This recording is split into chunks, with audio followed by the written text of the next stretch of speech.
All right, meeting is called to order, 7:05. Please join us for the Pledge of Allegiance. I pledge allegiance to the flag of the United States of America and to the republic for which it stands, one nation, under God, indivisible, with liberty and justice for all. Thank you.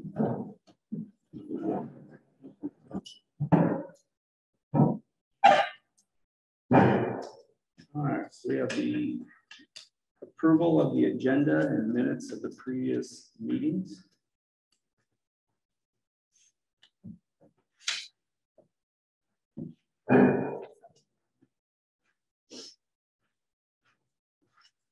Thank you.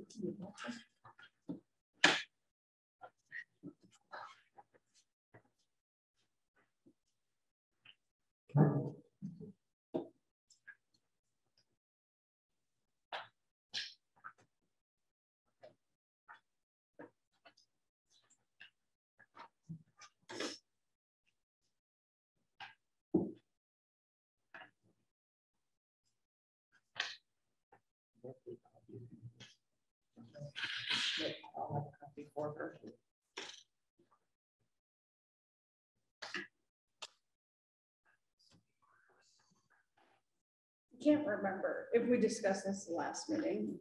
Is that going to be our last payment to Lewis Law Firm, or do we still owe him money? We do not owe him any money. Bobby has recommended that we type a letter to him, just verifying that services with Lewis Law Firm are terminated. Okay. A thank you letter. A thank you letter. Absolutely. Thank you. Time well spent.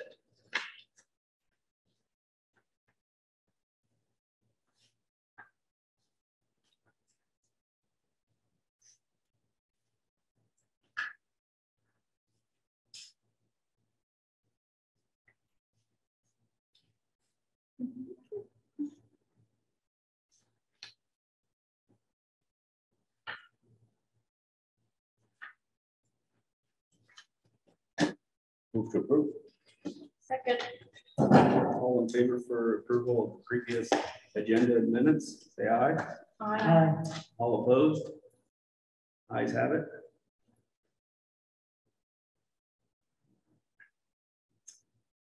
Moving on, comments from the audience. Larry? Hi. At the Iowa Jeep Club. Thank you for being here. Thank you for having me. All right. I guess I'll give you an update and some story of the Jeep show so you guys can kind of fill in on the background of it. The Jeep show started in 2010 after about a year and a half of planning. Mike Potter and myself started it with $300 in our pocket. Now we're currently spending almost $4,000 just on outhouses. It's an event that's set up for families, children, all brands of Jeep type vehicles. It's for, there's so much of a big spectrum on what people do with their Jeeps and off-road vehicles, from camping to overlanding. You'll find antique vehicles, World War II military vehicles will be there. It's just amazing how you see a 60-year-old, 70-year-old grandpa talking to a 16-year-old kid. They both got Jeeps and they're acting like they've been friends their entire life. We have a extremely good record of safety and cooperative and peaceful people attending the show. I'm here to answer whatever questions you have. We spend probably, it's going to be a rough number, but I think our cost to put on the show on an annual basis is somewhere between $9,000 and $14,000. Last year, by the end of the show on Sunday, virtually 400 Jeeps visited your town. It's a lot of Jeeps. It's not all Jeeps, but it's mostly Jeeps. There'll be Broncos and Scouts and Land Cruisers. And with the profits that we make from this event, we donate money and or buy equipment for the fire department here. I've told the Parks and Rec chairman that we have a pot of money for for a project when they tell us what they want us to use it for. And then again, after this year's show, again, we're ready to donate some money to the Parks and Rec also. Above and beyond the fire department. I'm running out of things to say. So if you guys have questions, that'd be great. How much do you typically donate, or how much have you donated in the past? We used to have a percent. When we started the show, we said that we would donate 10% of our profits to charities. And first thing we do, just so you know how we do our money, is we retain enough for next year's show. And then from that, we donate money. Now, what we've done in the last 2 or 3 years, we've kind of thrown away the 10% number, and we just look at areas we'd like to donate to. We donate to, typically we donate to a veterans organization, fire departments. Those two are always on our list. We try to find a community thing like Parks and Rec to do also. And then I think in the past we've donated to child health, donated I think to the it's called, it's the University of Iowa for small children. Emergency care. And then Camp Sunnyside, donated to those guys. We've been doing this for, I think, 13th, 14th year, maybe 14th year. And I really don't have the full list, but it's quite a list. Nobody in this operation makes a penny. In fact, usually by the time the show's over, we've all taken a bit of money out of our own pockets to buy something or another. And so there is absolutely no profiteering with this.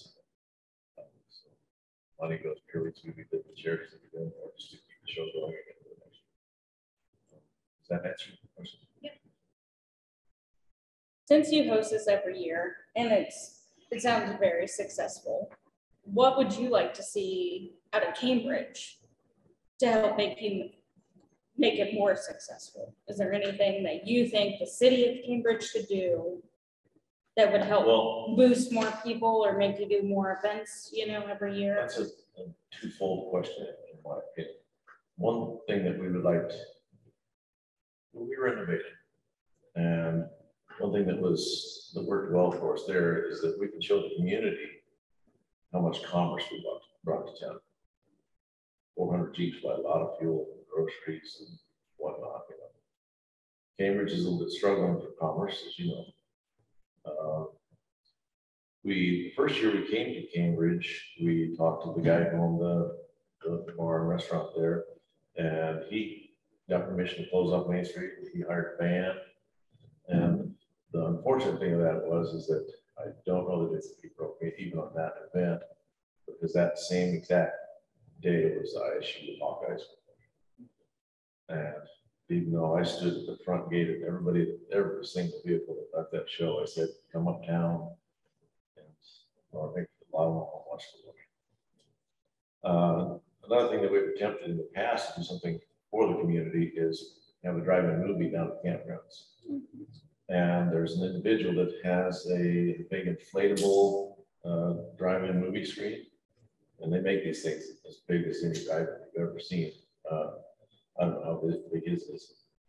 And we planned that one year, and then windstorm came up, and he said, I can't put the screen up for this windstorm. So we would like to, twofold, we would like to get the community more involved. We'd like to in some communities, actually the whole town has a town day. If you look up a town called Butler, Pennsylvania, is where actually the Jeep was invented by a company called Bantam Motor Car. They now have a complete town celebration that is like,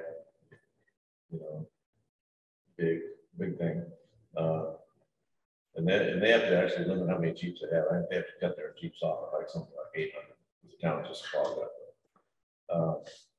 So on one aspect for your question, we would like to see the community make some gains from this also. So we use camping down there at the campgrounds. And the first year we used it, I talked to the city and said, why doesn't you or a charity or a group in this town or church or something run that campground down there that weekend and make $5 or $10 off of each camper and put that in your kitty for your organization. So there's that aspect. As far as the wish list we would like and we're working on that would benefit the show itself is that we're trying to get electricity down there. And we have contractors that are part of the club membership that put the stuff in for us down there also. And there's a certain amount of stuff that the line requires that they install. One advantage that the club has, a little bit of a side note, but one of the advantages that the club has is we have a lot of people who are contractors that are membership of the club. And then also just people who are affiliates. The Iowa Jeep Club Facebook page has over 11,000 people on it. So over the years we've been down there, if we were to get contracts for the maintenance and the upgrades that we've done down there, and especially in the cleanup of the ratio, that was a real mess down there. We calculated that we've probably done over $200,000 worth of cleanup and improvement and maintenance done. And we can do that because we have membership that donate their time. We've got crane companies down there, heavy equipment, earth moving companies down there. So we would like to get power down there. But I view Cambridge as a real gem of the community. And you guys have some cool opportunities here. And to me, one of the biggest opportunities you have is that place that we use for your campground. Story County is very limited, almost nil on good available campgrounds. There's 2 or 3, they're always full. Most of them you can't get a spot. And like Twin Anchors, I think it's a private organization, you can't really get a camp up there. Other ones are full. That little spot you guys have down there, if you guys were to have a city campground, I think that would be a money maker for you. A lot of these communities just do an Iron Ranger steel box out front and they put their money or do a digital something on the front and leave some porta potties down there. And electricity would be a key for that. So down at the showgrounds, electricity is our big next upgrade. We built a clubhouse down there. It's a temporary, so it's not like anchored into the ground per se. We built a clubhouse down there, just put a roof on that just in the last 2-3 weeks. And so generally for the show, we use generators. We bring in 3 or 4 big generators and they furnish all of our electricity for us. To be totally specific, when you talk about your show area, then where you built the clubhouse, that's in the off-road park north of the water treatment facility? Okay. Yeah. So my question is there any way to saddle that up with Cambridge days and earlier in the summer, or is this a fall only situation? Because then you would, if you had a street dance or whatever, it'd be more tight. It'd be tied in with everything. Yeah. The city already has that have 2. Our dates are. We just moved the date last year, and that seemed to take an act of Congress. As far as the Society of Jeeps, you might call it, you know how big Harley Davidson is across the country. And if you go on the internet, you'll see, you know, hundreds of companies that make Harley Davidson accessories. And if you look at the commerce amount that is brought into the United States through the Harley Davidson groups, motorcycle clubs and whatnot, it's at, say, this level. That same equation for Jeeps and off-road vehicles in the United States is at this level. I didn't have a clue about that until about a year ago. The guy showed me, he said, this is how much Harley Davidson accessories what goes on in our country with that society hobby. And Jeeps is probably double or triple that. So moving an event to a different date is tough, and I really wish we could have a midsummer show instead, but it's just really tough to change the date. And we did a pretty good showing at this year's Fireman Days with the Jeep Club, even though it's kind of a rainy day. But as far as that goes, and this is not just for that event, but generally speaking, if you have a town crisis, a town emergency, windstorm comes through and blows some trees down, you go, we need some help. Calls. I can't promise you anything, but I can tell you that these are a good bunch of folks, and they'll probably show up and lend a hand. So if you guys wanted to do something bigger at the Cambridge Fireman Days, bring us in early on the planning stage, and let's see what we can do. That was gonna be my next question. Is there opportunity to have more shows instead of changing like the fall show date? Like you said, I understand people don't like change. But is there opportunity for maybe something in the spring and maybe something Yes. in June? In fact, Add to it. and I'm pushing, and I like to say but it's a good group of people. It's a committee and everything, even though I'm one of the founders of the club, founders of the show, but I'm pushing to, we did the thing last year, no, maybe in the spring. It was a purely a women's event. There's a lot of women that are buying Jeeps, a lot of wives that are jealous that he's driving the Jeep. And so they want to learn how to drive a Jeep. But they're afraid of damaging their Jeep or damaging their husband's Jeep, you know, that goes. So we did a event this year that was a ladies only, men were not allowed. Ladies training day down there. That's awesome. And then camp out. So the only thing the men were allowed to do was set up the camp and stay there and shut up and not watch them drive. So, Yeah. and that I think is going to be a big hit, but I'm pushing to have that be twice a year.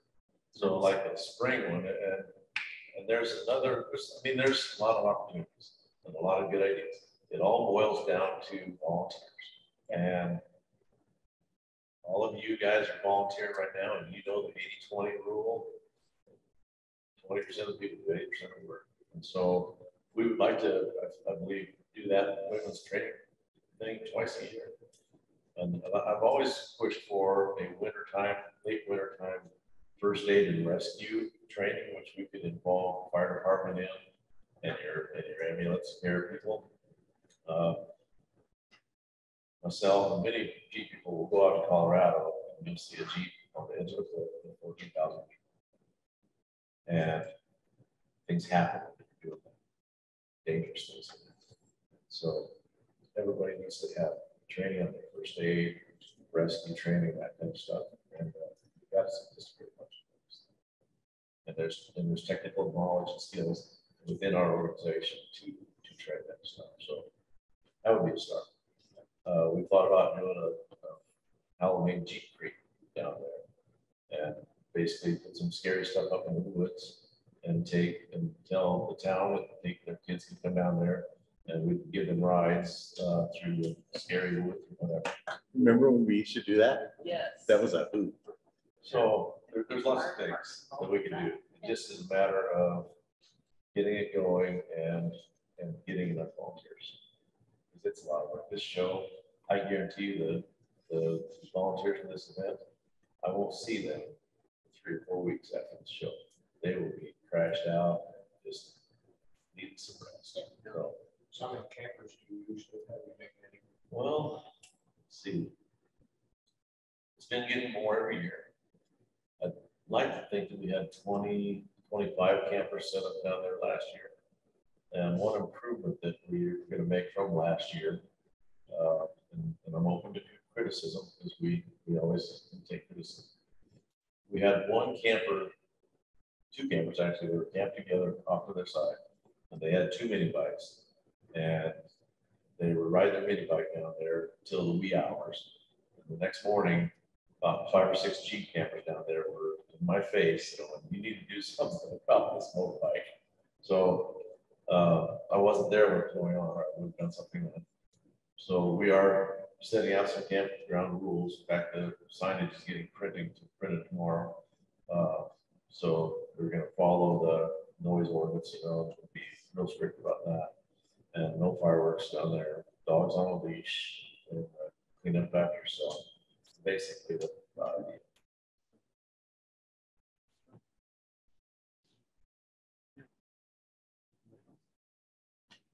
Got an email. I got your phone number. I don't think I have your email. Did you write it on the card that you I gave? did not, because I'm pretty low tech, but you ready? Yeah, I'm ready. It's INDVOTERIA@gmail.com. It's an abbreviation for Independent Voters of Iowa, which I am one, but it's a loosely organized group of people. So I read INDVOTERIA@gmail.com. Yeah. 10-4. And if your best bet is to text me, and my phone number is, if you want that also. No, I've got your phone number. The rest of these. If you could, that would be awesome if you could. It's 515-708-0080. And you call me anytime, day or night. If you need to talk to me, I don't care what time it is. We've dealt with floods down there. We've done some graded drainage work down there. We hired a contractor. Thank you.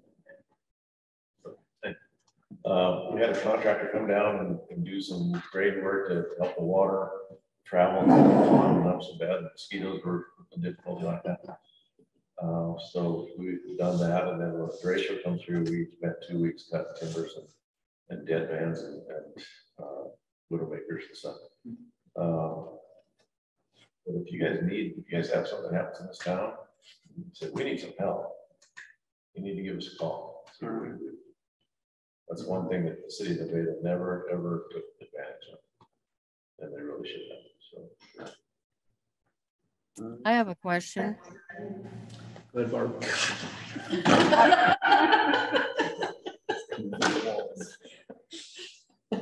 Go ahead, Barb. Are you planning to camp down there this weekend? Yes, we are. How many campers will there be there? Well, not near enough to fill the ground, I don't believe. I would love to have the problem of having more campers and we know where to put them.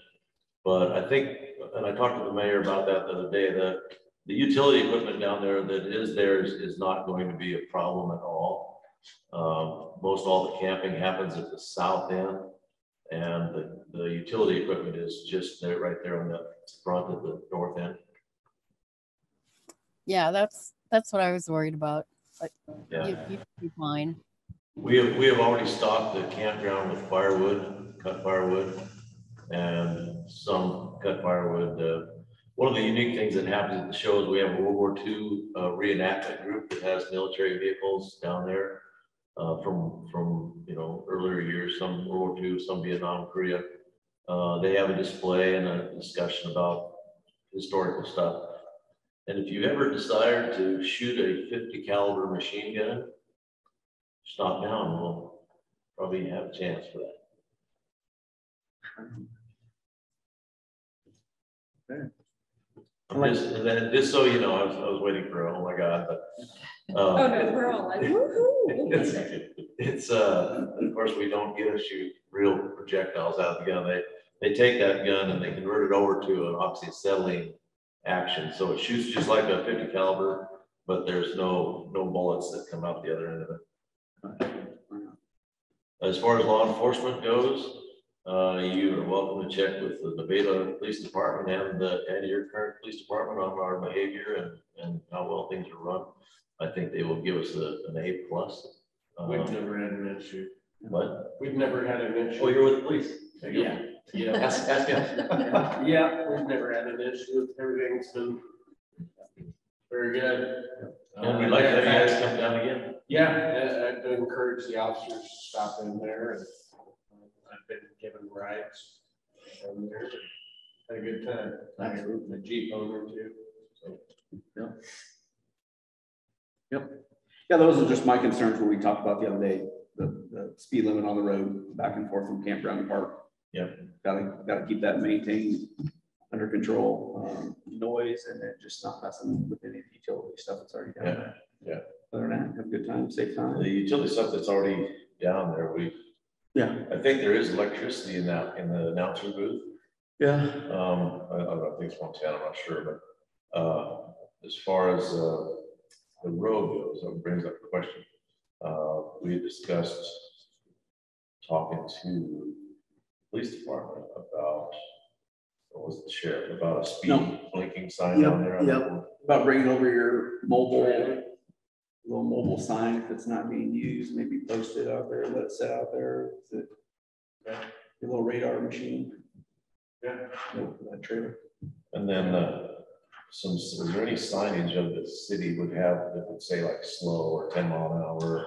We would like to put up some stuff to, because these people are generally well behaved, but you know, Sure. There's some kids that have Jeeps, they're 18-year-old kids. We were all there once, I believe. You know, I was. Yeah. We want to put it on Center River. on River. Like river going from the campground to the park right there. I'll send an email. I'll also let the guys know working this weekend what's going on and where you guys are campaigning. And there'll be somebody down there probably Wednesday through Sunday. Okay. So we'll start down there probably tomorrow evening or Wednesday. Start getting things ready. There'll be tents and equipment coming in and whatnot. There was a mention of if we get a lot of mud and not tracking it down that road. And the times that we have had mud, I've gone down there myself with skid loader and scraped it up. But if with those critiques, what we're going to probably change is that if we do get a muddy event, we're going to have them come out and turn south at the car wash. Take basically that industrial road. Are you guys gonna have a car wash open this weekend? Nope. No? What? We own the car wash. Oh, come on. It will be closed. That's fine. So we'll run out south from the car wash and then out that gravel. By then it should be dropped off. Sure. Sure. Okay. Other than that, I'm all ears. Do you guys have any other input or? But come down, be our guests. Absolutely. And come down and we'll give you guys a tour. We'll give you a Jeep ride. And you guys can see how it goes. Absolutely. All right. Any other questions for Larry? You good, Barb? I'm gonna take that as a yes. I'm good. You're good. Okay. All right. Thank you, Larry. And keep us in mind for Parks and Rec when you're ready to do a project. Let us know. Okay. I'm gonna go. Thank you. Thank you guys. Larry, you dropped your pen out of your pocket. I don't know if you want it. Yeah, the bank would be mad at me. Exactly. Gotta Thank have you. that. Have See a you good later. night. Do you have any other comments from the audience? I got one real quick. All right, Tim. Tim, are you on the agenda? I don't think so. Yeah, you are under city staff. Am I really? Ooh. Oh, well. City Yes, board. I'll wait. You have your own place now. All right. You don't get out ever. Okay, Dana? I had a question. I don't know if anybody's noticed, but on the weekends, we've been having a lot of traffic on the bike trail over here. Okay. I don't know whose cross-country team rolls in there, but they bring in a couple bands on Saturday, and then Sunday, there seems to be a large group that meet over there. Okay. On what day? On the weekends. On the weekends. Yeah, Saturday and Sunday, so generally it's, if you go down through there on Saturday morning, usually they start in there about 6:30. I think they start running around 7 or whatever. They all meet up and take off. But the issue is that there's no bathroom there or close by. So they're just going up the trail a little ways and off the edge of the trail on a tree somewhere. So now there's little piles and toilet paper going up through there. I don't know if we can get maybe porta potty or talk to the DNR, because isn't this the DNR's trail or something about having over there, because we don't have anything open in town for them to go to. So they're not just urinating. What's that? They're not just urinating. There's use of toilet paper. Yeah. That's disgusting. On a public park. So would Story County Conservation be the ones to contact about that? Yep. But I'm almost certain that they'll say there's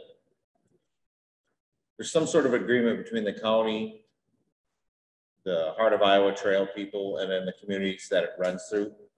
So it may actually flip back onto us, but I will check with, is it Cox, Mike Cox, But I mean, I didn't know if that's something, you know, that we could tie in with their campground stuff. Because they're gonna probably end up using that facility over there. They always do for parking for trailers and all that over there, if I'm not mistaken. The weekends have been, that trail since it's been paved is really picking up over there, so. Okay, Mike, you're gonna look into that. Yes. Thank you. Is there any other comments? Audience? Moving on. Approval of listing claims, receipts.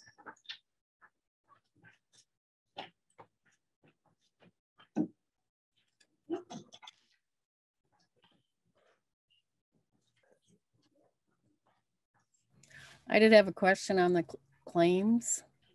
Do you Okay. know how often we will be audited? I didn't know it costs that much. Yeah, I don't know if they base that off of how much they go through or. I was just wondering how often it would happen. Every 2 years, you know? I've been told it's every 2 years. But do we have to, can we hire our own to I don't audit think us? so. Does it have to be state every time? I don't think so, but that's something to check into.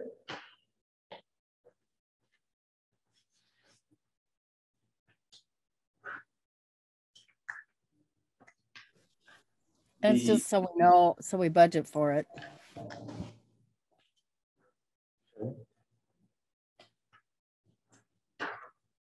The Iowa State University radio fees, is that for our department?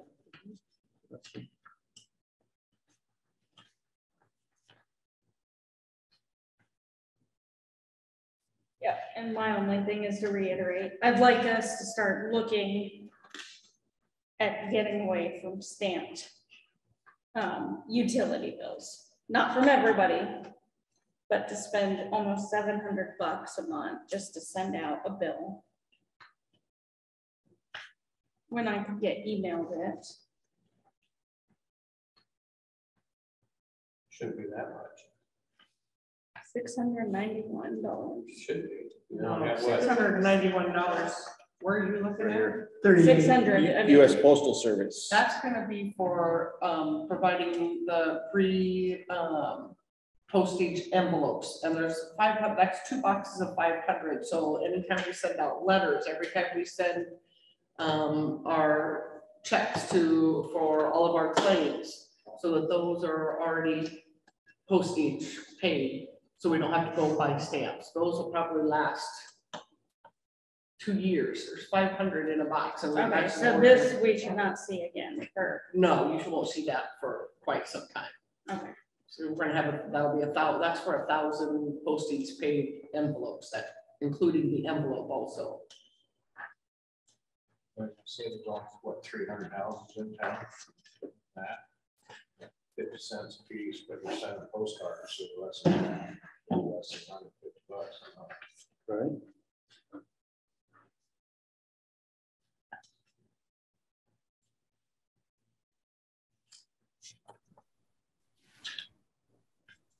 I move to approve the claims. Second. All in favor for approval of listed claims, say aye. All opposed? Ayes have it.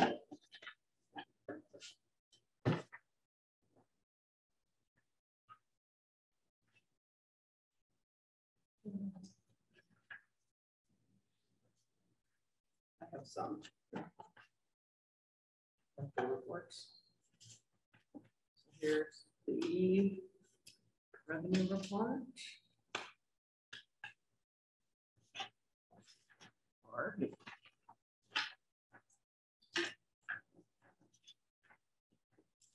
Here's the budget report.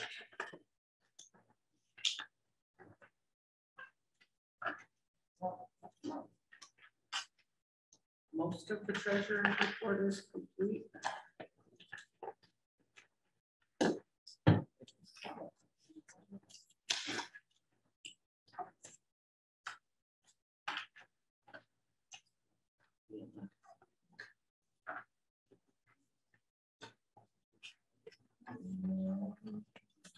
Those are the outstanding checks.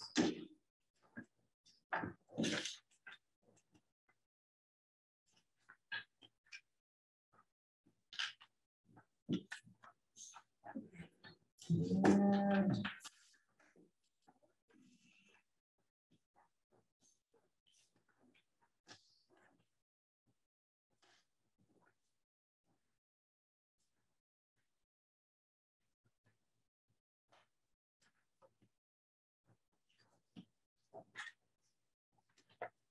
Thanks.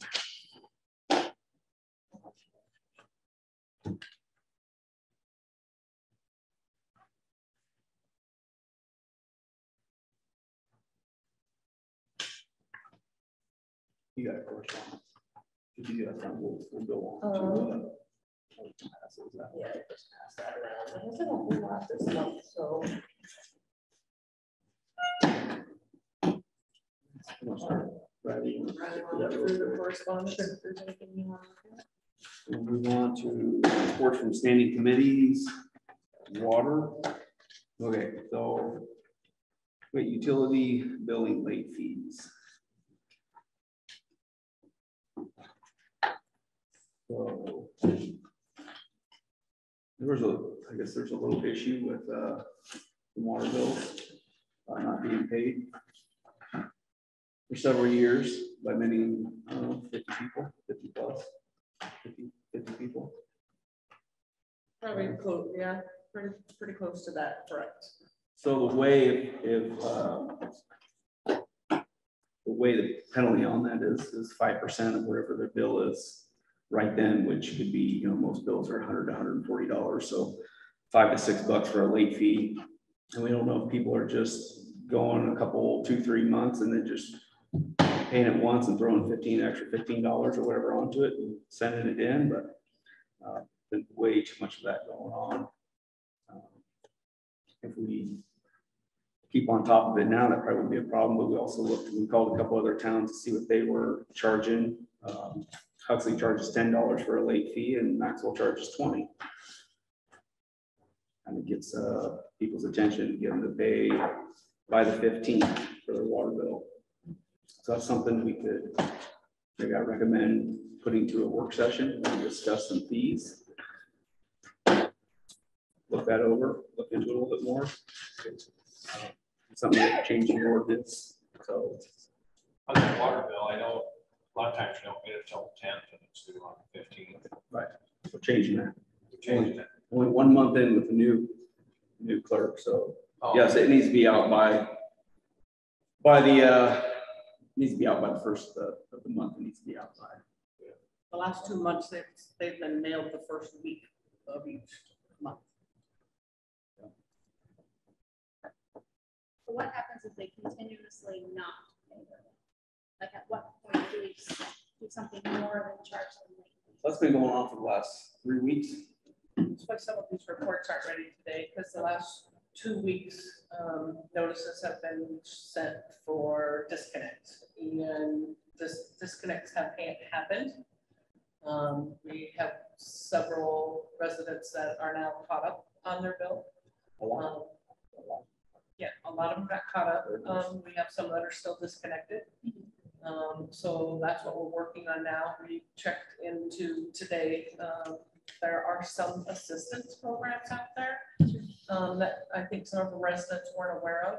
And so maybe I put one on the bulletin board. Maybe that's something that we can even put in either our Facebook or our webpage, so that they're aware of those resources that are out there. That's one of the other things that we're looking at, the late fee. We ran into a situation where some people have gone several months without making their payments. And we'd like to address that in the work session of changing that and doing the notice of disconnected payment. They get like 10 days after the notice to make the payment before the disconnect. My question is, how does this happen? Is there no kind of alert? Like, I don't know how the billing system works. So when you do our water bills or, you know, for this upcoming month, is there a screen that pops up like this resident hasn't paid this? Or is it just kind of on you to pay attention? We can run a report to show who is still in the arrears and hasn't made their payment. And that's kind of what I base being new in this. Right. What I have found is we have several people, because the penalty for them to pay late sometimes is $2.30. That's cheaper than going online and paying the service fee for the all paid. So on the utility bills, I don't think I brought it with me. I did get a hold of Story Kenworth, who prints the backside. All paid has been added to payment method on the back of the bill, so they see that. We've added the web page, we've added the Facebook page to that stuff so that people have more knowledge of how to access the all paid, because it's kind of confusing. But if you go to the city's webpage and click on pay online, it pulls up the screen that directly affiliates you to Cambridge. And then you just create your account through that. So I think it's just getting a little bit more knowledge out to the residents in town. How far out does it have to be before they're shut off? Following month. They paid by the previous. You get a letter. And that's where you have to remember too, is where postage comes in. So every time we have to send those letters. So that's something you have to try to get some of that caught up then before November 1st. I don't know, we caught a lot of it up already. We got a lot of it handled. So do you want to do a work session and figure out what we want to set for a fee, for a late fee? Or do you want? Move it to the work session. Yes.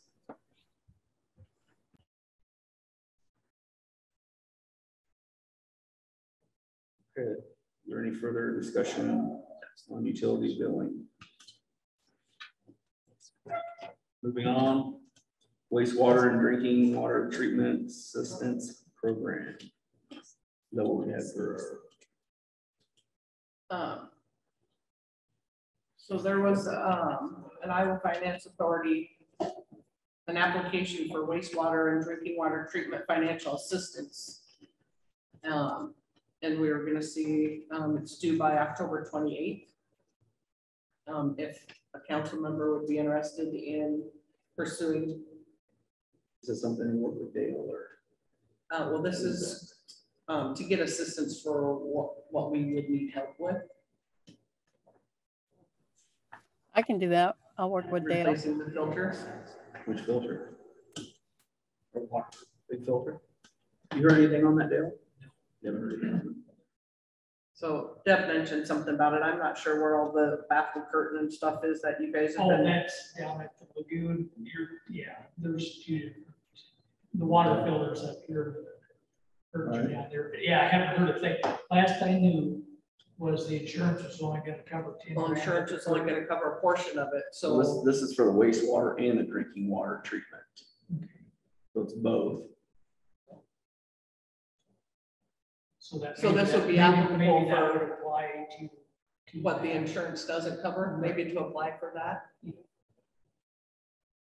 Okay, Barb, you want to work with that? You want to look into that? Sure, I'll work with Dale. I'll get with Dale and see what we need to do. Okay.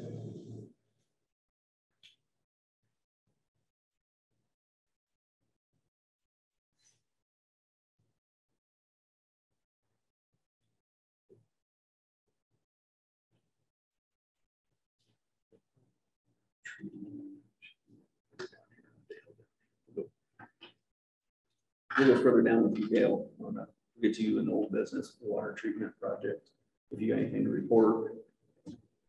We'll get you down here where the wastewater treatment project is, further down in the old business, and we'll talk about the water over there.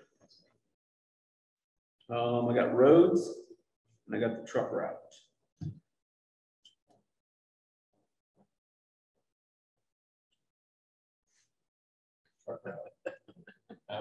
Waiting to hear. That's You why should have put that in the audience comment. That's why I'm here. I'm waiting to hear on the truck route. We're changing the truck route.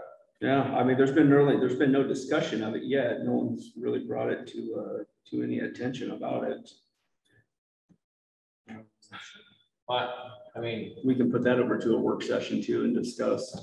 I would recommend coming through here to the co-op, that way when they pull off the scale down there at the co-op when the weighing rain. Quite a few trucks have been coming up, but they've been coming loaded up this way. Right. And then empty You're back up, right? still going through the residential there, going pretty hot there. Yeah. The stop sign seems to slow them down a little bit, but still. Let's put the truck route to work session. Last one second. Truck route to work session? No, We don't need a truck route to a work session. okay. The discussion of moving the truck route Oh, to the work session to discuss that. I mean, don't we already have a truck route? We have a truck route. Here's my question is, our commercial road here on Water Street is a 20-mile-an-hour zone. And we have commercial trucks running through residential at 25. Okay, So why isn't it posted anything over a 5-ton license running at 20 mile an hour? If our commercial road is 20 mile an hour, Water Street's 20 mile an hour, All the way down. I believe it's all the way It's down. only a portion. It's only Okay, a portion of it, Mills is where it stops. okay. So I believe it's from here. because it's business district. You've got off-street parking and stuff. Okay. so what does it take for us to change that? Well, I would change in the ordinance and probably have to have signs listed anything over a 5-ton license is 20 mile an hour. one of the reasons about moving to the work session is because Deb mentioned something about the pavement that is on Water Street is different than the other roads in town, This is actually asphalt, and it's more expensive. yes. So if you move your truck route, then you're gonna do more damage to your more expensive road. But that's just stuff that you guys can discuss at work session. But it was Just designed- everybody's it was aware. designed to handle the heavier loads, that's why. So Yeah, everybody's 'cause aware of. I think we need to discuss it, because, I mean, like Dana said, we put stop signs up here, and someone, when I was driving through the other day, blew through the stop sign. So I don't know if signs, adding more signs in town is the solution either. People don't read signs. I think we need to issue tickets. So and that's the That's- thing, but then that goes back to having. It's a proven police fact that officer. law enforcement actions change behaviors.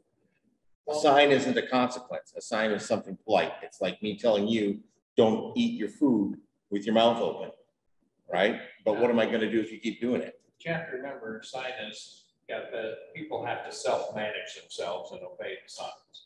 But if there's no consequence. to right, it, but the issue is that we've trained people that if they see a cop car parks in the same place all the time.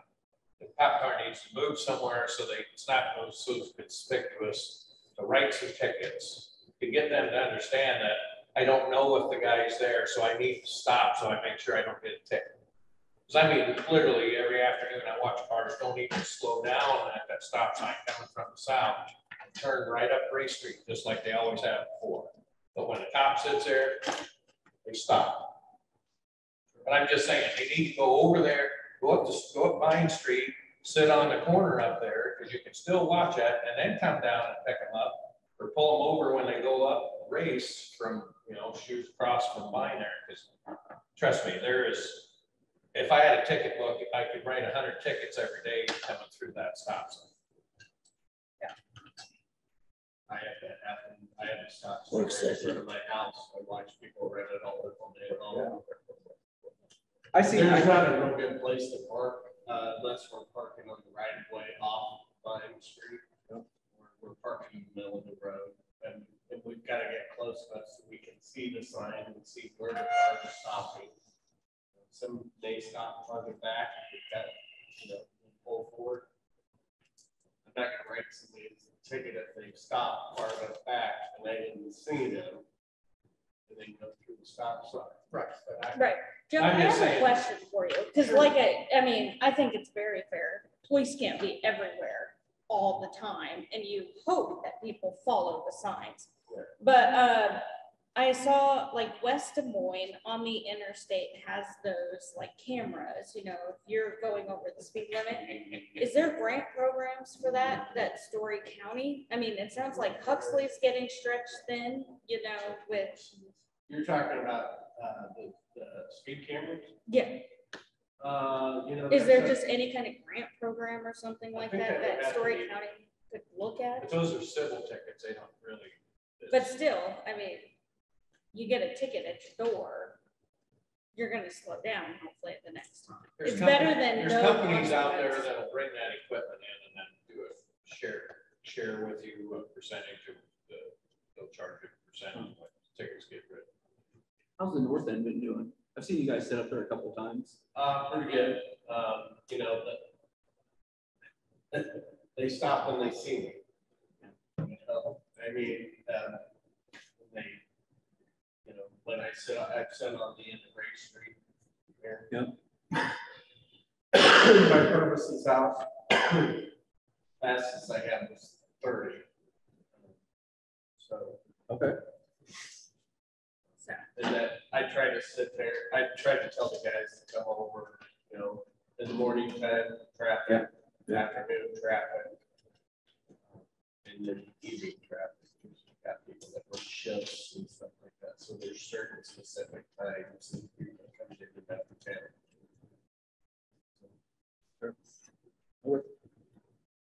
One thing to consider when you guys are doing the truck route, that you're gonna have to make sure you include the garbage guys in on that. Yeah. Goes back to anything over a 5-ton license. Yeah. Yep. All right, maybe we'll work that, move that to a work session. And then,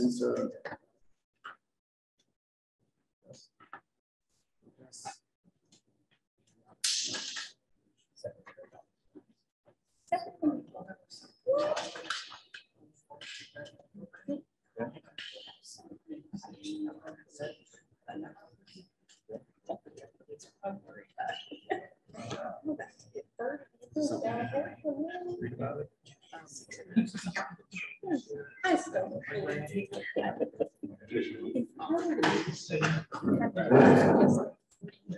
Really? Yeah. Well, that is so sweet of you. So.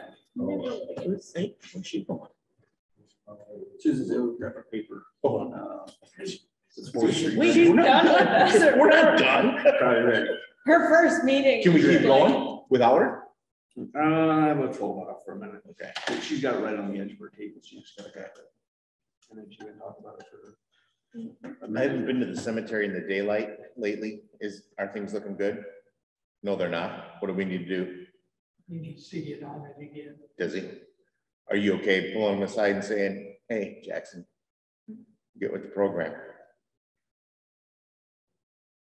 How many years in a row? Is this a first time thing? Or is this an every year thing? We have a problem with the cemetery? It's thing? been since the pandemic, in my opinion. I mean, we've never, I don't remember prior to the pandemic us having a problem keeping a person on top of that and hiring a person who did a good job.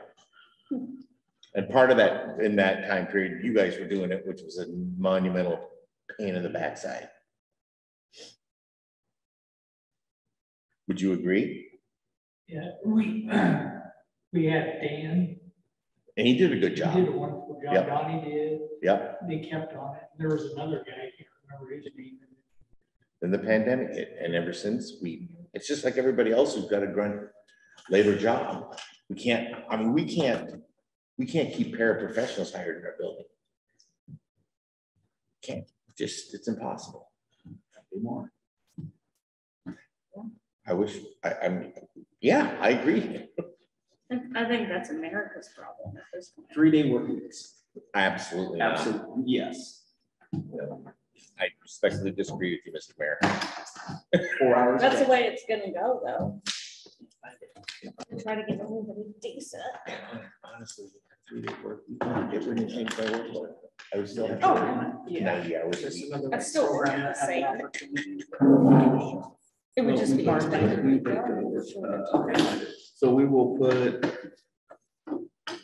the forestry grant program. We have some literature on it, but Can't find it at the moment, so we'll put that to work session and just discuss. Well, honestly, if you come across it or you find it, just call me, I'll come get it. Okay. You know what I'm saying? It's no big hairy deal.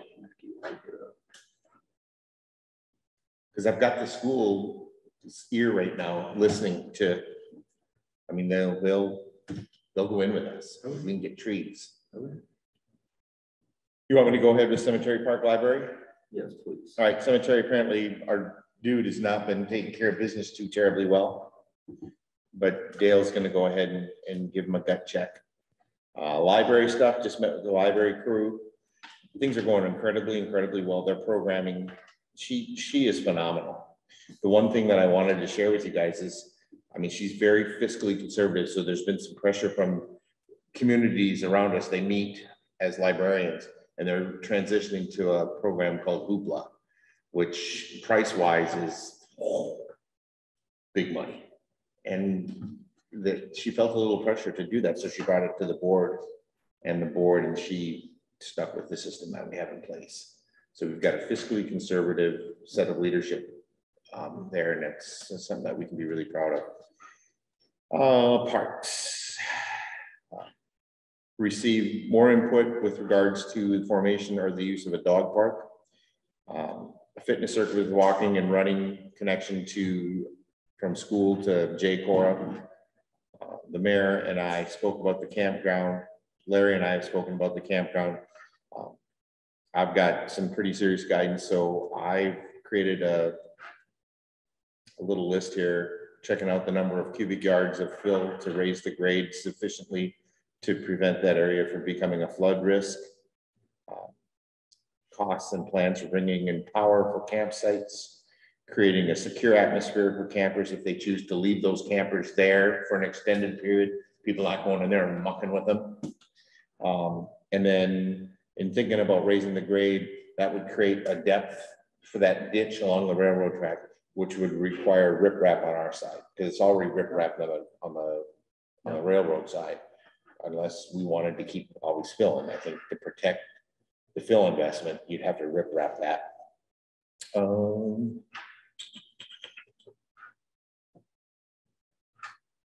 Trailhead restrooms brought up. I'll contact Mike Cox about the county paying for a porta potty. Just understand he's probably going to say that's going to be on the city. I mean, just prepare yourselves. And then I think that's all I have to say about that. Oh, no, it isn't. I talked to Dale about signage. He's going to look into creating some signs to post a reduced speed this weekend while the Jeeps are around, up 4th over to river and down river to where they turn off to the off-road park, 10 mile an hour. Cool. Great. Was you gonna look in to see what a porta potty costs for a whole year? We don't have any porta potties around town, do we? I'm going to do that, but I'm also going to look at a grant, trying to find a grant to actually build a trailhead facility that would give an opportunity for people to fill their water apparatuses, a place to do some bike maintenance, a place to, yep. Well, I don't necessarily know that I want a parking lot that's concrete, because these cats are going to be warm weather riders, so we don't have to worry about plowing snow. I mean, they're not going to ride their bikes in the snow. Snowmobilers. They're snowmobilers. They listen to me, sir. No, concrete's expensive. We don't need to concrete a parking lot, but that remains to be seen. I think the facility needs to be built first, where a place for people to eat, rest, regenerate, fix their bike, and use the Johnny Pot. I have somebody who has approached me wanting to make a donation to anything that would help with the. I would like their email or their phone number or their address, or all three. Brenda Neville. Never mind, I'm on it. Is she doing it as Brenda Neville or as the Iowa Motor Association? She just said herself, but that will be another area to. IMTA's got deep pockets, man. And I think that's all for now. I would like to throw one comment with the campground and like you talk about the regrading and stuff, you know, thinking more about it. We've had conversations, Bobby, Barbara, and I, about how do we bring in revenue from the city versus just like, you know, our utilities and stuff. And I definitely think if we were to make that campground right, it could be a real good opportunity. We have hunting grounds around here.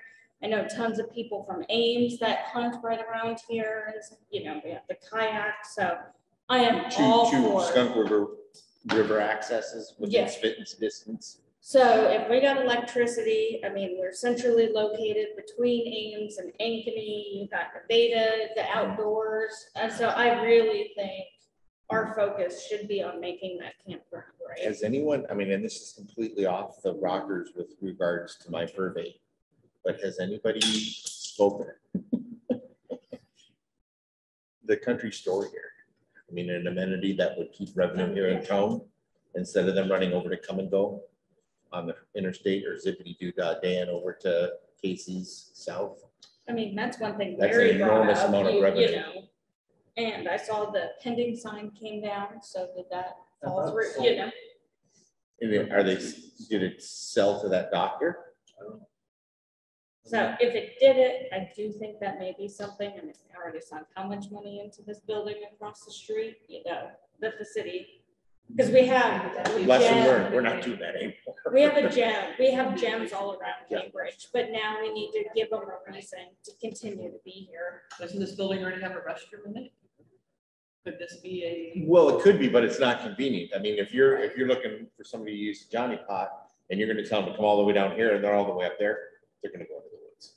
I mean, it needs to be at the trailhead, and then there needs to be a sign saying, hey, dude, we've got this place under video surveillance, use the can, stop being an Outback Jack. Right. I mean, it's one thing to be on the trail and an emergency situation emerges. By all means, but no pun intended. I mean, holy crap, that's Dana's, that's practically Dana's friggin' backyard. What a scene to wake up to. Yeah. But I think that campground needs to be, we need to start getting people here. So, like your ideas. Thank you. Well, Larry and I have had a lot of conversations, and I've been resistant to a campground because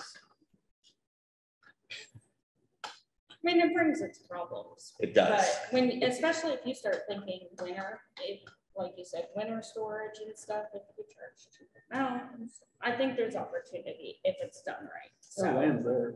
I think that, I think if you were to get a cross-country ski club to groom a space along the heart of Iowa Trail, in Minnesota, Michigan, and Wisconsin, cross-country skiers and snowmobilers have coexisted on the trail for eons.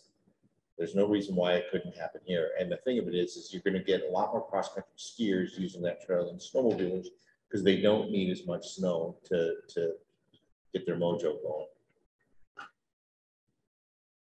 But it would really be nice if somebody would buy that joint and turn it back into a country store. Absolutely. Because I would love, I mean, if we're gonna have campers, if we're gonna have this, we're gonna have that, it'd be nice if they'd spend their freaking money here in town and not run over it.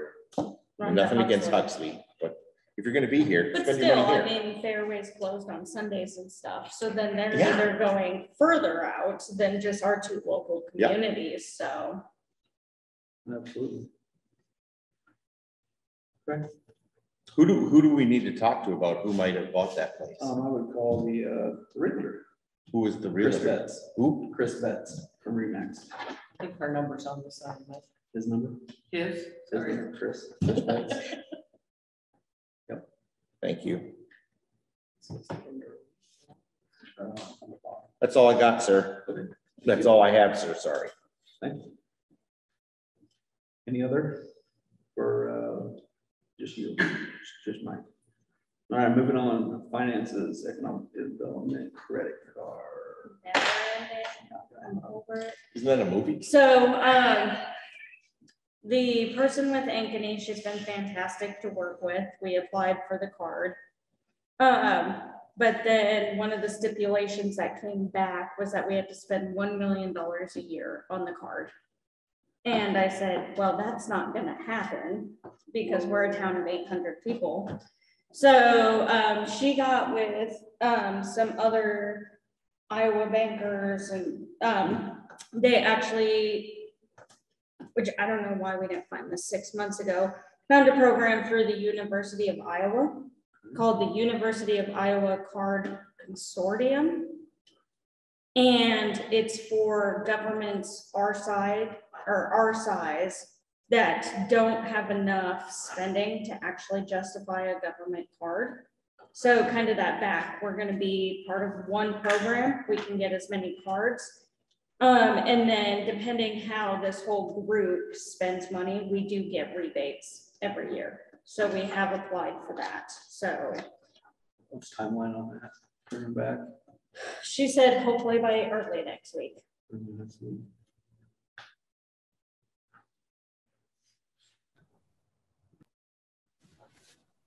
Thanks for all your work on that. Man, the amount of hours I've just sat listening to US Bank's music has been crazy. So, but I think, you know, she thinks this is the right route for us, and it sounds like it's the right route for us. So hopefully this is the final step. May I please digress and back to my survey for just a second? There's one point that I failed to mention. Okay.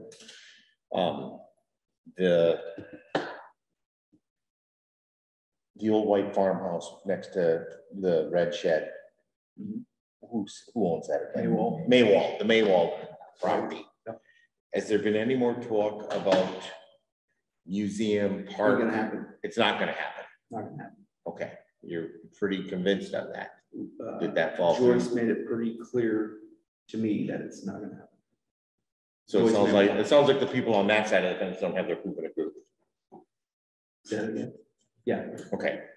Yeah, it's not, yeah, look, Okay. Joyce Rice Maywall made very clear to me that it's not gonna happen. Okay. Well, there you go. I'm glad I asked. Thank you. Okay. Communications. Moving on, communications, rural enrichment grant. Barb. Yeah, I sent the grant in September 1 for $19,617,000. The sign will cost $29,000. And it will be a digital electronic sign that we would get a Verizon lifetime subscription. So you could change the signage with your phone. It would be like using a smartphone. So we'll know by September 30th what we get.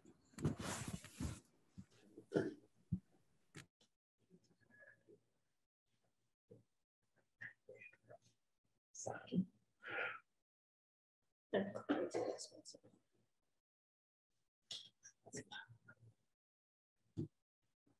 What's the lifespan on those signs, Barb?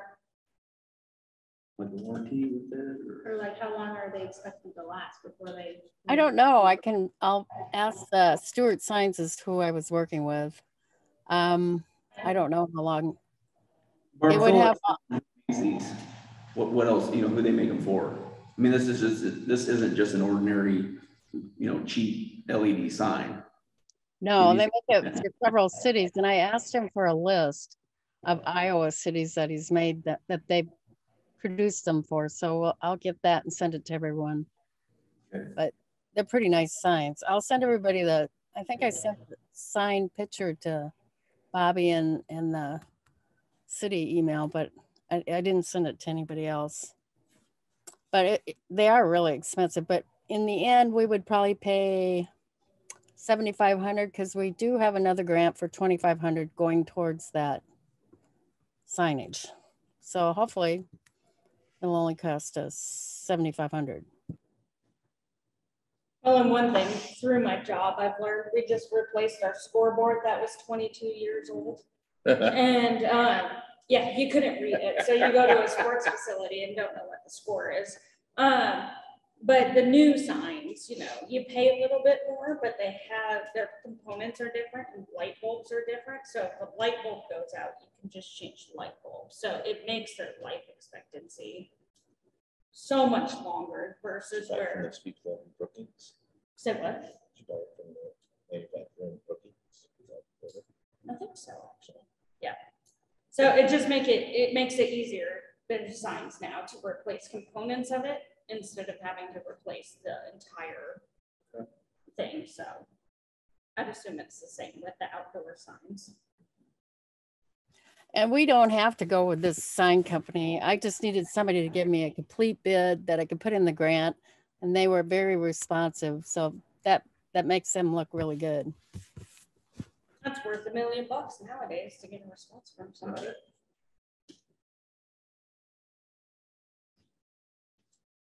Is there any further discussion on communications?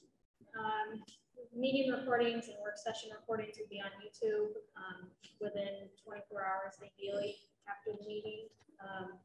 We've got our own YouTube account set up for the July 25th work session. We've had 47 views of the recording, and then for the August 8th council meeting, we had 73 views. So.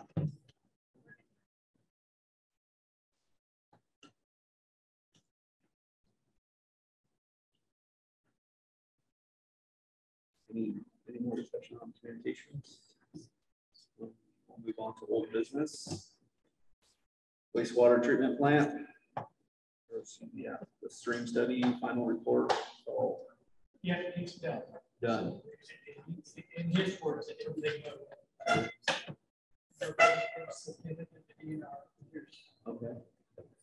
Final Did we report. get the UV light hooked up and working? Is that Oh, it's been running the, a few months. okay. So, yeah. Killing bacteria by the millions. Yeah. If anybody wants to read that final report. On the blue light? Yeah. No. For that project.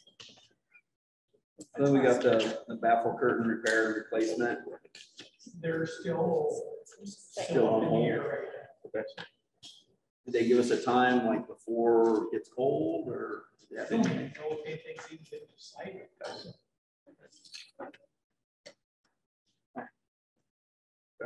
I would call Steve tomorrow. So, okay. Originally.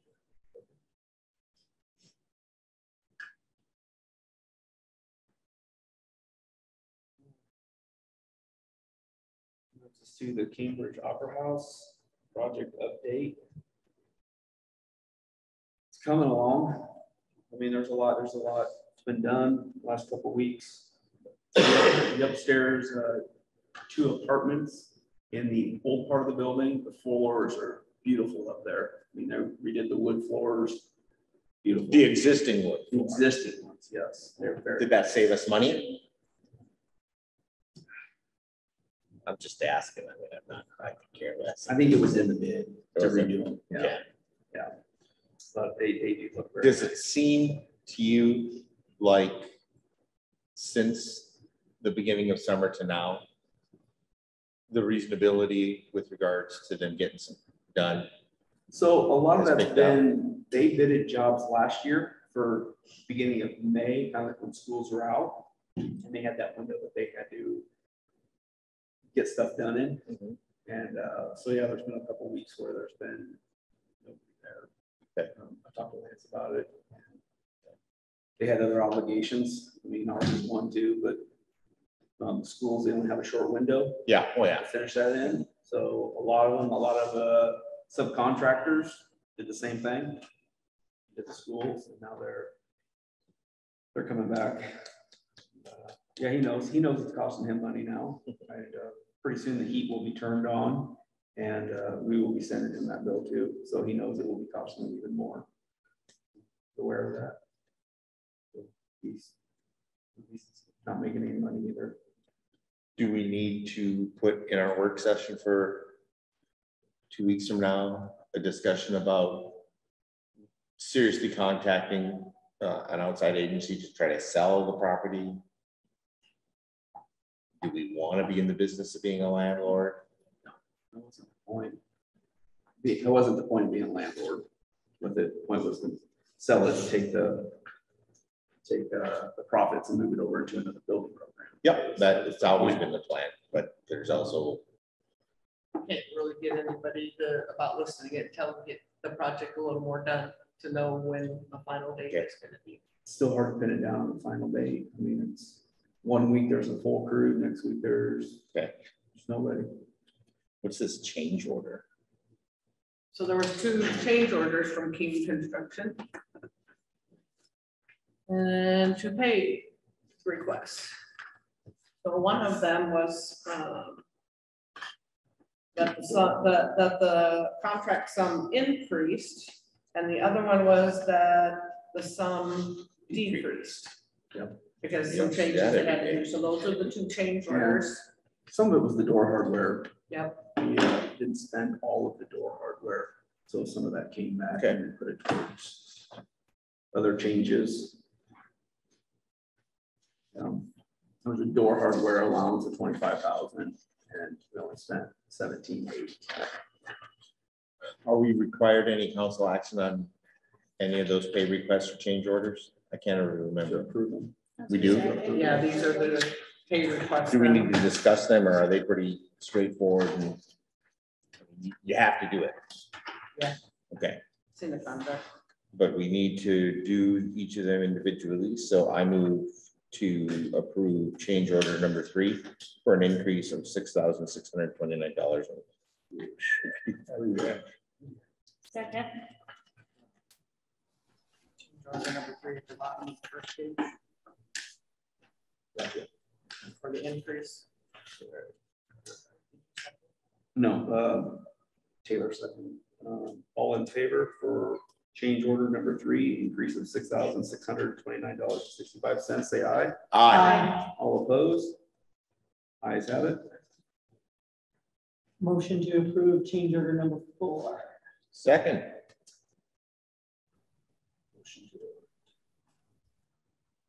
Approval change order number 4. Number 4, change order. To decrease. Yeah, decrease $2,176.76. All in favor for change order number 4, the decrease of $2,176.76, say aye. Aye. All opposed? Ayes have it. Move to approve pay request number 15 to King Knutson Construction for $58,564.19. Second. Second. Get for doing meetings in a camper. You got a second? Yeah, Brittany did. Pay request number 15, King Construction of $58,564.19. All in favor, say aye. Aye. All opposed? Ayes have it. Move to approve pay request number 16, King Knutson Construction for $176,654.37. Second. Pay request number 16 to King Construction for $176,654. Couldn't spit that one out. Been a long day. 37 cents. All in favor, say aye. Aye. All Aye. opposed? Ayes have it.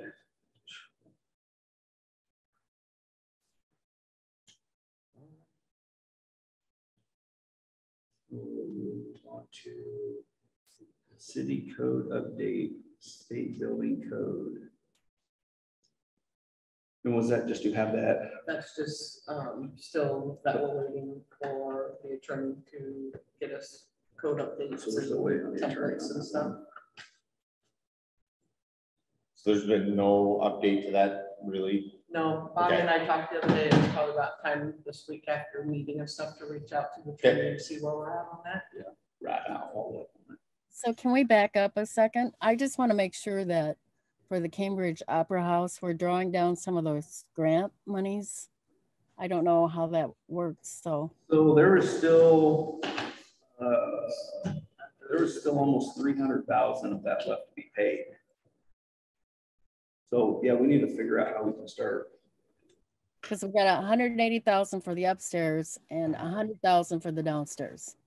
And Corey asked Lance to get that separated for us. Yeah. Start working on it, and I haven't heard anything, I haven't seen anything from either one of them on separating any of that. Okay. So we need to send Corey an email, follow up on that. Get that separated.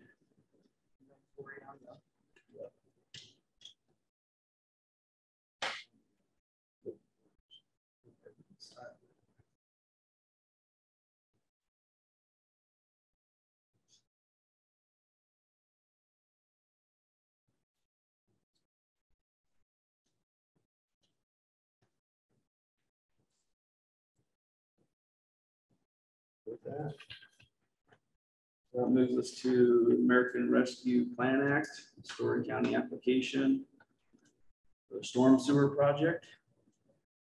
Would you handle that, Barb? Yeah, I think we need to contact Leanne to see if we need to bid out contacting the engineer. Do we need to bid that, or do we just contact the engineer that worked on it before? I'm not sure how that works. You want to talk to Leanne about that on the process of that? Sure, I'll email her tomorrow. I mean, I don't know how the process was when they put the first storm drain through. Remember that, Mike? Did you hear that? Storm drain? Good one, the whole process of that? Like how that all went, we got a hold of. Nah, I mean, that was a long time ago. We've got it. Don't we have an archive or something that we can go back and look that up?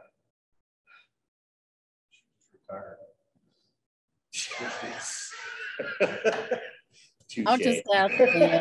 Well played, young man.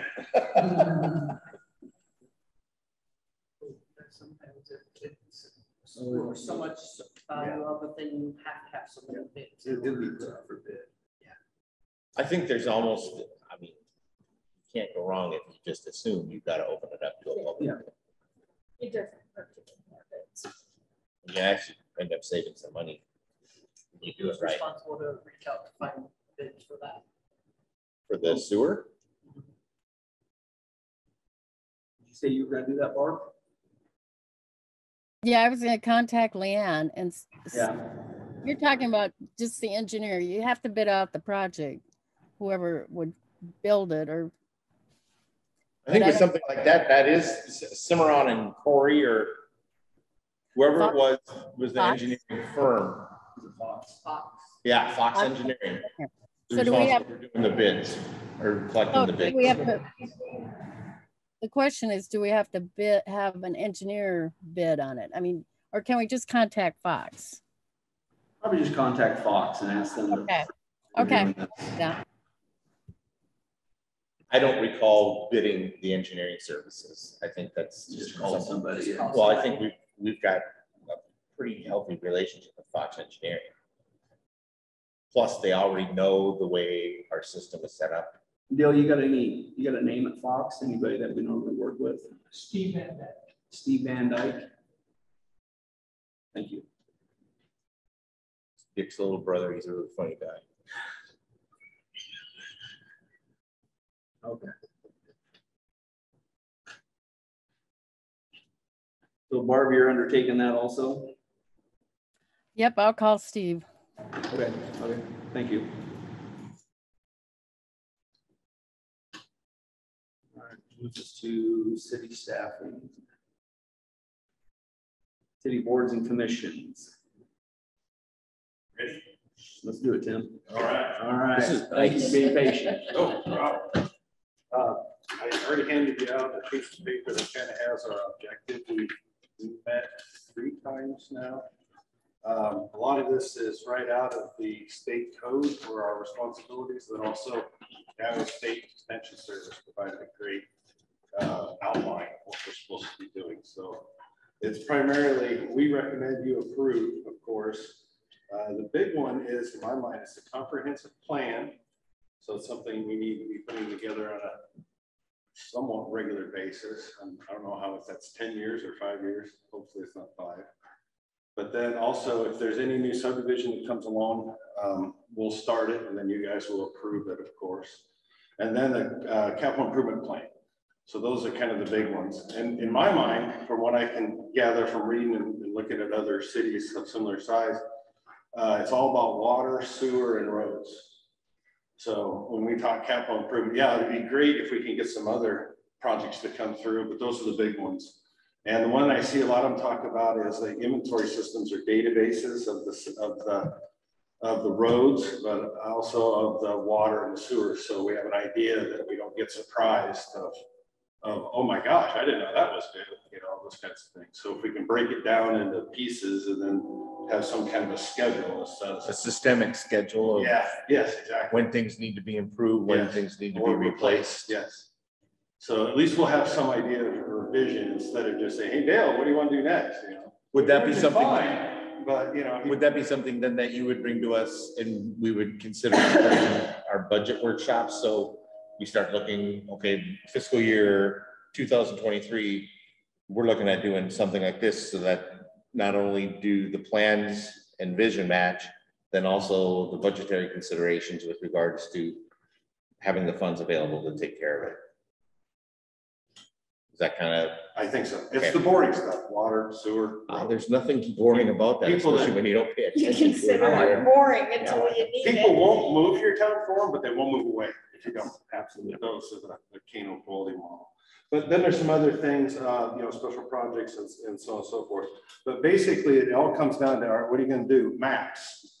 So right now, we're working on the current land use map and trying to clean it up, make sure that everything's zoned exactly what it should be. There's some little piece like by the railroad that says residential. So I don't know if that's a clerical error or whatever, but it's those details. So before we publish the map, we wanted to make sure it was accurate. I mean, if it's residential, it is, but if you look at the map, you're like, that looks wrong. So instead of having everybody point out on the wall, that looks wrong, we wanted to get that fixed up. So we're almost done with that. Survey of citizens, and then also looking at other cities. So our homework for next month is going and looking at Elkhart, Maxwell, Colo, because those are all similar size, but then also slightly bigger, like Gilbert, Roland, and Woodward. And just to see, like, okay, when they expanded, how did the roads look? Were they square? Were they wiggly? Did every house look exactly the same? You know, that kind of stuff. So, and then also any state codes and existing codes that are coming up. And, another thing that I didn't really realize, it's like educating the public. So how do we do that? How do, you know, do we do like monkey surveys, which I don't know about you, but I never saw surveys. You know, do we have ice cream socials, bring people up, you know, have coffee and cakes, have the churches up, and then have all our maps like lined up on the wall, you know, so that they can have a cup of coffee and look at, I think a lot of it depends on what time of year it is, you know, and who we can get to come up and look. Because you can send all the emails and all the stuff you want, they're not going to look at it. You know, they're just not. And the computer doesn't do it justice. You got to come in and point and say, oh, well, that's Bob's house. That's not how that works, you know? So those kinds of things. So that's what we're up to. And we're also working on the building permits. I underestimated how different they all are. Because as we look at all these different cities, it's like, there's no consistency. So I'm digging through the code the best I can, which, oh my God, I'm not a lawyer. I feel so sorry for those people. That's horrible. I don't know if you've ever done it, but there's a lot of electricity. So, but they have a process. You just go through the state fire marshal and you're done. Yep. But as far as everything else, there doesn't really seem to be a rhyme or reason. And some cities use professionals and some cities don't. So it's just how, I guess you want to do it. So we're going to get together a plan or a proposal and bring it back. Okay. So that's where we're at. Any comments, questions? Yeah, I got a comment. Sure. Thank you. Oh, I was gonna say, thank you for taking this on, and it seems really thorough, and so. oh, and it's the plan for growth in Northerly Matter. Darn, I hit the red line. But Dale, and it's not the how many guaranteed years have I growth. been on city What's council? that? 24. I mean, I've been between my 2 terms. I've never had somebody like you come and talk to us. Oh, sorry. Never. No. Yeah. No. I'm cotton picking excited as a whatever. But when we say plan, we mean that. We're not going to do it. Yeah. It's just that if somebody came up and said, oh, by the way, so-and-so passed, you know, sorry, but there's 40 acres of land in city limits now, and what do you want to do? Right. We want to be able to say, well, that's wonderful. Here you go. Right. So. Yeah, we need a plan in place, definitely. And then what is the objective? Is the objective just to add people? You know, do you just want to put out houses, or you want to build a community? I mean, what do you really want it to be like? I mean, fast forward 20 years from now, you know, and there's 200 more people here, but what do their houses look like? You know, and we say no, I'm sorry, I have some of the meeting. We say no to trailers, but yet this tiny homes thing, that's really taken off. You know, and who's to say that, you know, you couldn't set up some kind of boutique area where they could come and set up, and, you know, it's more of a, I don't know. I mean, some of them are really, really nice. I mean, they're not the old, metal, you know, Airstreams that we're used to. Some of them are really, really neat. And then they're not cheap either. I mean, it's like, oh my gosh. But it's a big fad. So it's not a fad, but it's a way to get around some of the housing crunch, you know, because not everybody can afford a 3, you know, car garage and all these other things. So how are we going to help them? So that's what we're talking about. The plan for growth in Northern America. Right. All right. Thanks. Sounds good. Thank you. Tim. Thank you.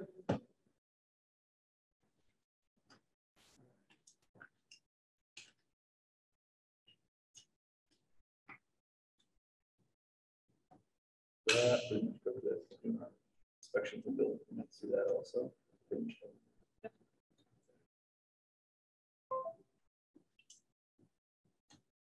This is an employee handbook. Barb, do you still have that information? I do have those. I haven't looked at them real closely, but maybe we should have Susan and Dale look at them and see what they think of them. What do you think, Dale? Are these the ones that you and that nice lady, I can't remember her name. Was it Connie? Yeah. She picked out Slater. Okay. Yes. And the most today. So happy. Well, if anything's broke, no fix it. That's what she said. Change the name on top. I'd be willing to look at it, I went Barb. through several. I'd like to look at it, Barb. I'd like to look at Slater's. Okay. Thank you.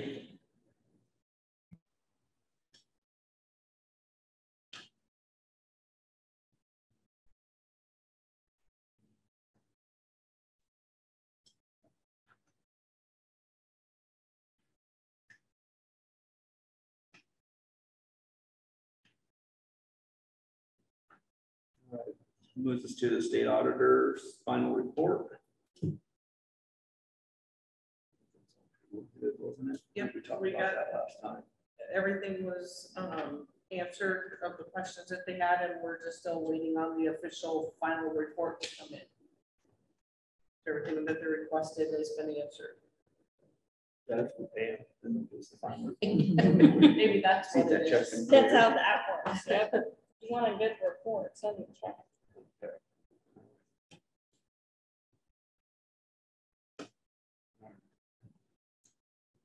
Back to the nuisance abatement process. I think we're still waiting from the attorney. We'll follow up on that tomorrow. Give him a call, see where he's at.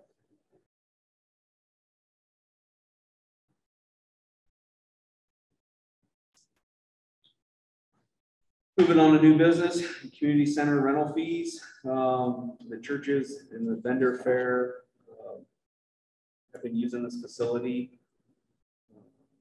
throughout the year. A couple of the churches that have had programs here, there's been no charge for any of that. The vendor fair, I don't know what they did last year. The vendor fair, They didn't, I don't think that they've charged in the past, but that was the question. I'm pretty sure they Yeah. charge a fee for people to have their booth set at the vendor fair. Who's they? The vendor fair people. Who are they? So Pam Taylor is who contacted me about. Yeah.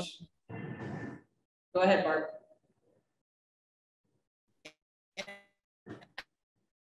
Pam's in charge of, but I don't know. Pam Taylor, who is who What's the fees? contacted me about reserving it. I don't know anything about Yeah, if there's been payment in the past or if they want to start. It's. What's what council needs to decide if So they want to keep letting them use it for nothing, or should we put some type of fee on it? There should be some. Something's got to pay for. I had to pay for the booth. So if they're charging for the booth, but we're not charging them, kind of thing. Yeah, That's my understanding. I don't know how all this works. That's yeah, why I we had put a it on booth there. last year and I had to pay for it, so. Here? That's vendor fair? Where are you vending? My honey. Mahoney. My honey. So, and then some other Christmas stuff, but I mean, that's like at the ice arena, we have different fee sets, you know, for the nonprofits and stuff. It's really cheap, but they're still using our facility like a for-profit building. Yeah. They're still using our electricity, they're still using all that, so. They should have to pay something, especially if they're then charging the vendors, they're making money. I can see charging a regular usage fee to the vendor fare. I don't know, the small town person in me has a problem charging churches that are local. They provide an enormous number of services for our community. I still feel like those fees should be waived. If it's a church do you function. see any point where you put a cap on how often they can use it? I suppose that's something we would have, because at this point in time, I don't know how often they're using it. Well, that's why I brought it to Bobby, because somebody come in and has asked for every Wednesday evenings. For the full school year. Yeah. We're still paying electric and So stuff. much. One point where are we? So that's why we brought this to the council. Hey, I Barb, guess you're that would cutting be out on where you would have that not-for-profit reduced fee. And it could be greatly reduced, Yeah. but just something, because I So could they see got a little like, skin in the game. But if it's a large, limited, if it's an event, Just a one-time use. like like the a Lutheran church with their, little musical hoo-ha thing. that it's a one-time thing, it's benefiting the community, I could see us like giving that for free, but I don't think that. Every Tuesday. But every I mean, or Wednesday, Tuesday, whatever. for us to have the building, I I would think say that's just that- taking advantage. Yeah. I, in good conscience, could see us asking for a minimal. Like I think you probably need to go to a work session for you guys to discuss. Can we what kick kind of it- fees kick you it would to a like work do session? that, and- Yeah. Please, and thank you. And it would be nice if we did that and actually had an inked out fee schedule so that we're not, because we seem to be talking about this a lot. Didn't we just, Yeah. Phil dipped around with this a year ago? Yeah, I mean, Barb made that Yeah. sheet and stuff, but that was just kind of a blanket. This is what we charge, so. It'd be, We and need to have. it would also be nice for Susan to be able to have that, and when somebody comes in, hey, well, here are our fees, and so people would know. I think the I people fall who into are, this category. I fall and I into think this there should be a security deposit for certain functions. Sure. Yeah. So That that, should be every function, whether they get it for free or not. A secure, like, I mean, if you're getting the building for free and you know, put a hole in the building, you should pay for it. I can Security remember deposit shouldn't be. both those churches stepped up pretty big during Fireman's Day and gave us some games over there in the park. Oh, yeah. That was huge that they did for us. Okay, so we have the work session? Yep. Are you good, Barb? I'm good. Okay, cutting out for a while. that's what she wants to do.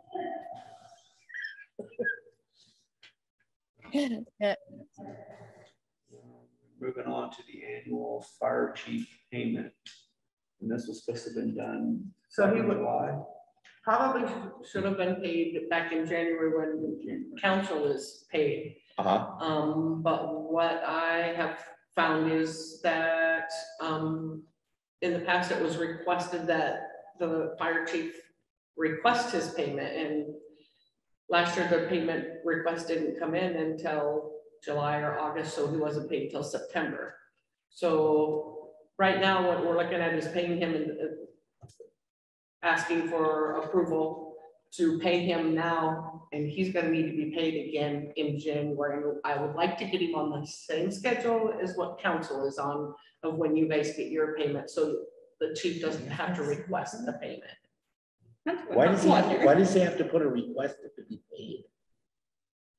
Is that? I mean, is that an ordinance or? So this is where this resolution is to approve the payment that should have been paid in It's January. not even a resolution, it's just, I don't know why it's been asked that whether he was supposed to provide some type of report to show that he's earned that fire chief fee. You were the fire chief once, weren't you? Did you have to ask to get paid? I never got You're gonna be dragging out a book now, aren't you? 18 years. Yeah. So, So this is new to me. I was approached by the fire chief asking about. No, but that does seem odd.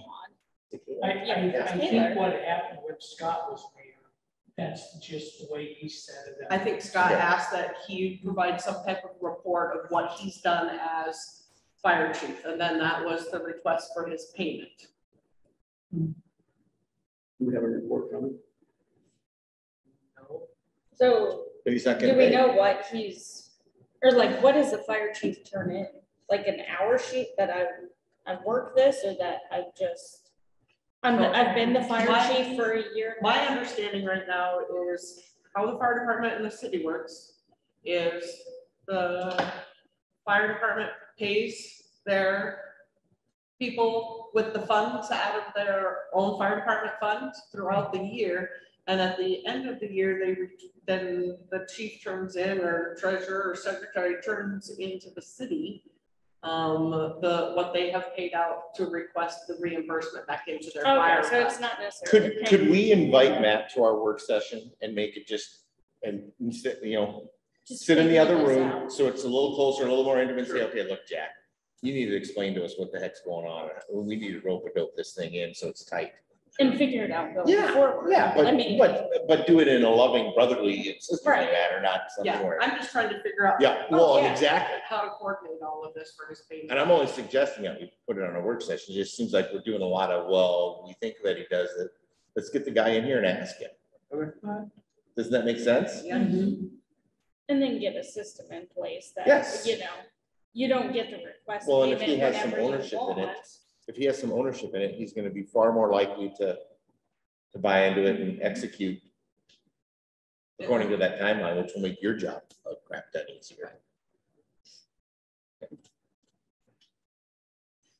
Obviously, we want the fire department to get paid, but it's gotta be at a You reasonable guys get paid time. once a month? How often do you guys get paid? Once a year. Once a year? And what is that based on? How many calls? Number of calls made. Okay. Every call you go on. Is it like $6 a call or something? $5 a call?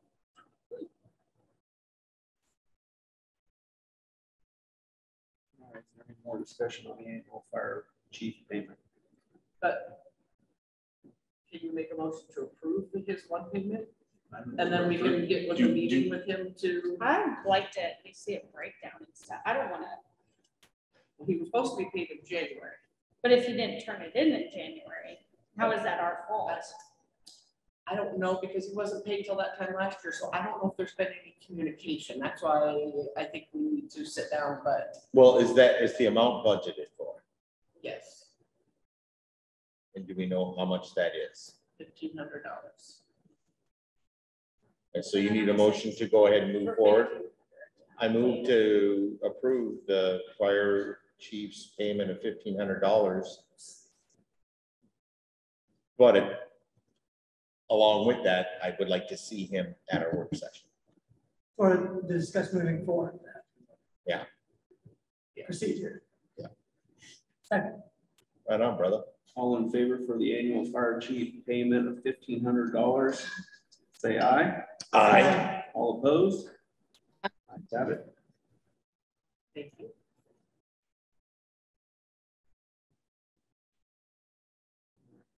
Moving on. Resolution number 22-15, a resolution to establish traffic control device.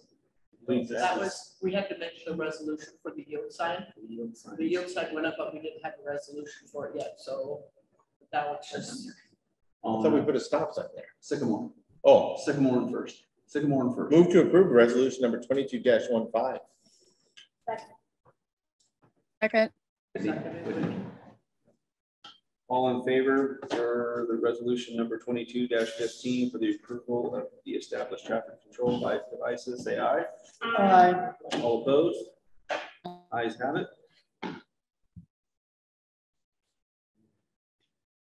Number 11, mayor and council comments. I have two comments that I'd like to make very quickly. Last Friday, members of the Cambridge Volunteer Fire Department, Dale Hennick and Joe Crawford, assisted the staff at Ballard East Elementary School with the annual Patriot Day assembly, an assembly where it's not your pep assembly, it's not a rah-rah thing, it's an educational thing, it's a respect thing. The use of a fire engine and having the firefighters there help set the tone for the kids to not only start to make some connections with regards to what happened on September 11th, 21 years ago, as well as the role that firefighters, EMTs, and law enforcement played.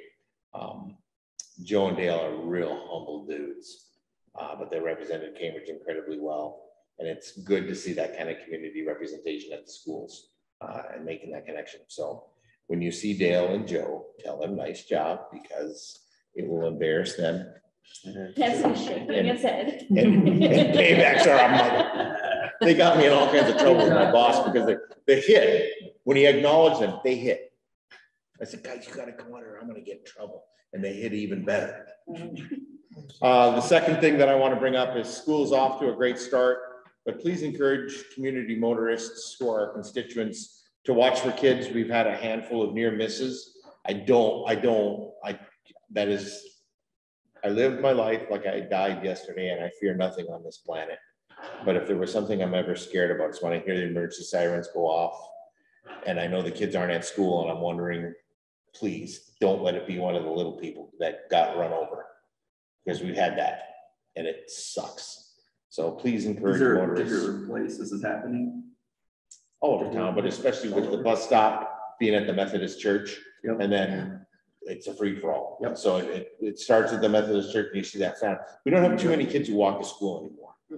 Not too many at all. And there'll be even less as the weather becomes more temperate. There's quite a few that walk 4th and Ray Street right in front of my house. I mean, I bet I see 10 kids at least every Are they morning. headed to school, or are they headed to get No, picked they're up on the heading bus? to that bus. Yeah. So, and I am working on trying to get a second bus stop in town, a south stop and a north stop. That'd be very nice. Yeah. Yes, it would. And they said, well, we've never had to do that. And I said, well, here's your chance. Yeah. So we're trying to look at the demographics and actually having to come up with empirical, Justifiable. yeah, empirical evidence that says, hey, look, this is what we need. Would a for bus safety stop like purposes. that, the car wash area where they pull in there and the kids would gather there in the parking lot? Have you looked at like another place around where? I could see one at the car wash and one behind the city, behind the county shop there by the basketball court. North of town? A north route, a north pickup and a south pickup. And it could be one bus, bada bing, bada boom, going north to south or south to north. So you're gonna get rid of the church then? I don't know. I don't know. I mean, I'm open to suggestion, but Nate Renzi, who is the new transportation director, he's a good truth. I think you would like him a lot. He's, I mean, the minute I brought it up, he said, you know what, Matt? We like him. I'm really busy right now, but let the dust settle and the smoke clear. We'll talk about it. And sure as crap, I already forgot about it. He came back to me and says, hey, let's talk about these buses. He's been working his tail off. Yeah, and he's hilarious. God, he's so funny dude. So that's about all I have to say about that. Any other comments? I'll entertain a motion. Aaron? Motion to adjourn. Second. All in favor, say aye. Aye. All opposed? Ayes have it. Meeting's adjourned. Thank you.